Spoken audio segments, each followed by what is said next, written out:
ইরানের সঙ্গে চলমান যুদ্ধ এবং এর ফলে সৃষ্ট ভয়াবহ অর্থনৈতিক পরিস্থিতির জন্য প্রেসিডেন্ট ডোনাল্ড ট্রাম্পকেই দায়ী করছেন অধিকাংশ মার্কিন নাগরিক। কাতার ভিত্তিক সংবাদ মাধ্যম আল জাজিরা এই তথ্য জানিয়েছে। প্রতিবেদনে বলা হয়েছে, ইরান যুদ্ধের কারণে জ্বালানি তেলের দাম প্রায় 50% বৃদ্ধি পাওয়ায় মার্কিন নাগরিকরা ট্রাম্পের ওপর ক্ষুব্ধ।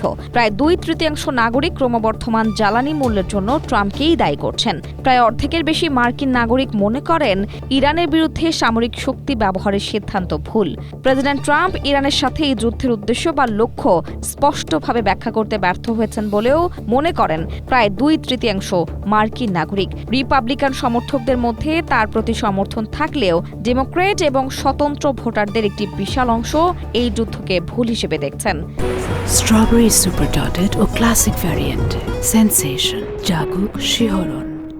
62% মার্কিনী মনে করছেন ট্রাম্পের এসব পদক্ষেপ বিশ্বমঞ্চে যুক্তরাষ্ট্রের অবস্থানকে দুর্বল করে দিয়েছে। সামগ্রিকভাবে দীর্ঘমেয়াদী সংঘাতের আশঙ্কা এবং এর ফলে সৃষ্ট অর্থনৈতিক সংকটের কারণে মার্কিন জনগণের একটি বড় অংশ ট্রাম্পের যুদ্ধ পরিচালনার ধরনে অসন্তোষ প্রকাশ করছে।